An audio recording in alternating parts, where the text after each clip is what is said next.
Hi guys, আশা কৰোঁ আপোনালোকৰ চবৰে খবৰ ভালেই। মই এটা ৰেচিপি লৈ আহিছোঁ, আপোনালোকে চাই থাকিব।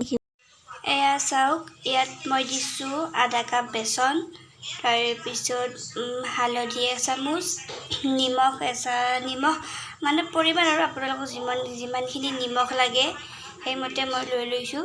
তাৰপিছত জিৰাৰ গুড়ি আছে, ধনিয়াৰ গুড়ি আছে, মানে চিকেন মছলা আছে, চবখিনিয়ে মানে কি মছলা অলপ দি লৈছোঁ। নৰসিংহ সৰু সৰুকৈ কাটি দিছোঁ। আপোনালোকে যিমান নৰসিংহ দিয়ে, ধনিয়াৰ পাত দিয়ে দিব। এয়া চাওক, মানে কি আলুৰ চপ বনাম আজি।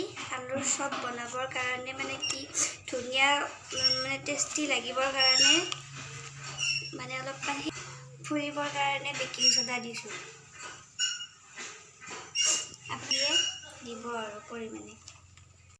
এয়া চাওক, আলুকেইটা ভালকৈ ধুই লৈছোঁ।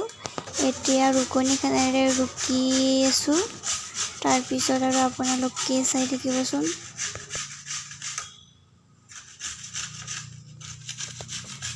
এয়া চাওক, আলুখিনি ৰুকা হৈ গ'ল। কেৰাহী বহাইছোঁ। এতিয়া মই এইখিনি বনাম, আপোনালোকে চাই থাকিব কেনেকৈ কি বনাব লাগে। হ'ল, এতিয়া আৰু অলপমান লৰাই দিম।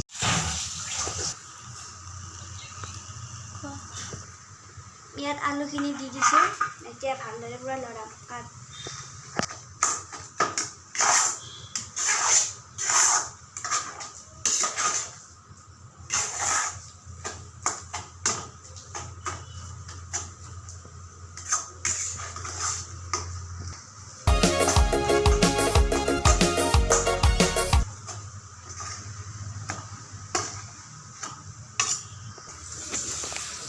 এয়া চাওক, অকণমান পানী দি দিছোঁ।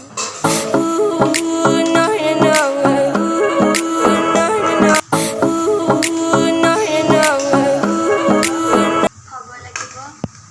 এয়া দেখিছে নহয়, মানে ৰিফাইন তেলত মানে কি ভাজি আছোঁ। এইখিনি চাওক, আলু পৰঠা। কিছুমানে ডাঙৰকৈ বনায়, মই মানে কি সৰু সৰুকৈ বনাইছোঁ। কেনেকুৱা টেষ্টি লাগে আপোনালোকক মই কৈ আছোঁ। এইখিনি হৈ লওক, আপোনালোকে চাই থাকক। যদি ভাল লাগিছে তেতিয়াহ'লে লাইক, কমেণ্ট, শ্বেয়াৰ, ছাবস্ক্ৰাইব কৰি দিব। কেনেকুৱা লাগিছে, মানে দেখাত কেনেকুৱা লাগিছে, খাইতো পূৰা টেষ্টিয়ে লাগিব। আপোনালোকে যদি চাই ভাল লাগিছে ভিডিঅ'টো, লাইক, কমেণ্ট, শ্বেয়াৰ, ছাবস্ক্ৰাইব কৰি দিব।